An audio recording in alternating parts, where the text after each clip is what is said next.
Estamos estos días contemplando el nacimiento de Jesús y lógicamente estamos intentando algunas veces hacer nuestra oración delante del Belén, a lo mejor el Belén que tú y yo pues tenemos en nuestra casa y en el cual es muy bueno, y yo te animo a que nos hagamos la oración, que miremos aquello que estamos celebrando estos días, que es el nacimiento de Jesús.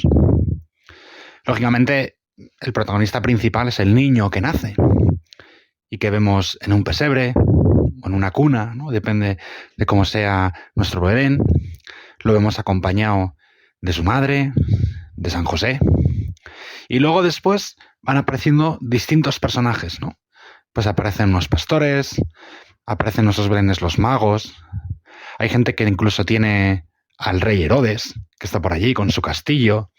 O nos encontramos lavanderas que están ahí en el río. O podemos contemplar un panadero que va ahí con su pan y que se lo lleva al niño. En fin, aparecen distintos personajes, ¿no? Y ya si nos vamos por algunas ciudades de España, pues podemos encontrar otro tipo de personajes, ¿no?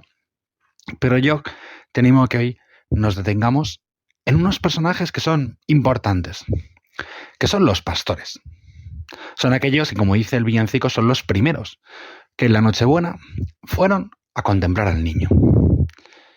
Y es muy interesante que nos planteamos y digamos, ¿por qué aquellos personajes son los primeros?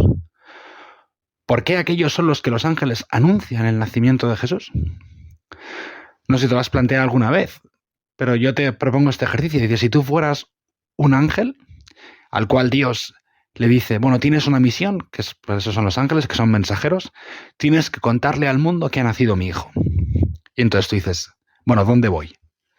Pues lo lógico es que tú y yo pues fuéramos a la posada. Porque habíamos escuchado en el Evangelio que cuando la Virgen y San José llegan a Belén, no había sitio para ellos en la posada.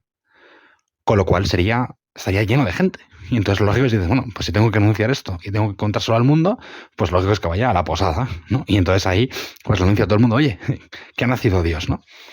Pero no, los ángeles no van a la posada. Los ángeles se van directamente a unos pastores. ¿Por qué aquellos pastores? Yo antes de Navidad se lo preguntaba a los niños pequeños de mi colegio, ¿no? Les decía, oye, ¿por qué los ángeles van a los pastores, ¿no? Y entonces me decían, porque son muy humildes, ¿no? Y bien, bueno, es una buena respuesta. Pero no es la verdad del todo, no es la realidad. Los pastores no es que fueran humildes. Los pastores es que en aquella época eran despreciables. Eran personas en las cuales no se podía confiar. De hecho, probablemente habría gente que se plantearía incluso si aquellas personas realmente eran personas. Porque no vivían con el resto. No vivían en los pueblos o en alguna gran ciudad que podría haber, o en los poblados, sino que vivían aparte. Vivían completamente solos. Incluso pasaban todo el día con sus ovejas, ¿no? Si ya actualmente no sé si te has encontrado alguna vez con un pastor, pero que son gente que podríamos decir ruda, ¿no? Gente a veces con poca educación, ¿no? Incluso ahora en esta época, a veces, bueno, pues medio analfabetos, pues hace 20 siglos, imagínate lo que serían aquellos. Eran gente que no se podía confiar en ellos, porque vivían con las ovejas. Eran gente despreciable, eran gente que, bueno, que no tenían consideración. Y precisamente aquellos son los que los ángeles van a anunciar que ha nacido el niño de Dios. Y son los primeros que llegan, ¿no? E imagínate cómo llegarían, ¿no? al portal, ¿no? Y probablemente llegarían, pues, bueno, oliendo fatal, porque pues, en aquella época no es que habría pues, muchas duchas, la gente no se bañaba habitualmente, ¿no? Y si además pues, vivías en el monte y además vivías con las ovejas, pues debían tener un olor horrible. Pero da igual, ellos han recibido ese mensaje de los ángeles y rápidamente van con lo poco que tienen, con las pocas cosas que tengan, igual llevaban un poco de lana, un poco de queso, pero van corriendo a encontrarse con Jesús. Y esto claramente es una llamada para ti y para mí.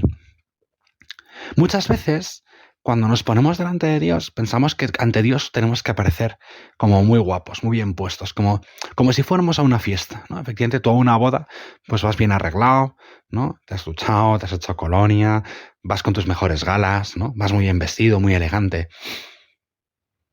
Y no se te ocurriría aparecer Pues sucio. Pues Dios precisamente, al anunciar a aquellos pastores que tienen que ir a ver a su hijo, en el fondo nos está diciendo que ante Él no tenemos que por qué tener reparos ante las cosas, ante si estamos sucios o no, sino que tenemos que ir. Porque Él es el que nos va a limpiar. Él es el que nos va a quitar esas cosas, nos va a quitar el mal olor, nos va a ayudar, nos va a limpiar. Y tenemos que dejar que Él nos toque. Por eso, estas Navidades tú y yo tenemos que sacar como un propósito muy concreto, que es que pase lo que pase, yo tengo que volver siempre a Jesús. Yo tengo que volver siempre a Dios. Es verdad que oleré mal, pero precisamente porque huelo mal, voy a acercarme para que Él me limpie, para que Él me acoja. Y probablemente si miráramos la mirada de la Virgen y nos la contempláramos, probablemente la Virgen estaría contenta, estaría alegre al ver a aquellos tipos que aparecían con la mejor de su voluntad, sucios, haraposos, pero llevarían ahí su queso, su lana, ¿no? Y con qué cariño lo recibiría. Para que tú y yo, pues efectivamente tengamos siempre esa confianza, ¿no? Siempre podemos volver a Dios. El demonio es el que se empeña en que tú y yo darnos 1000 argumentos para que no vayamos a Dios, porque no estamos a la altura, porque no somos buenos, porque no somos lo suficientemente guapos. Da igual. Dios quiere que volvamos. Por eso, ante esas cosas, ante esos argumentos, quitárnoslos de la cabeza y decirle, pues Jesús, esta Navidad yo quiero ser un pastor, al cual has venido a buscarme y quiero tener la capacidad de ir a ti. Y si esta idea que me dice que no, miraré a tu madre y ella con la mirada siempre me dirá, ven, acércate a mi hijo y aunque estés sucio, dale un beso al niño.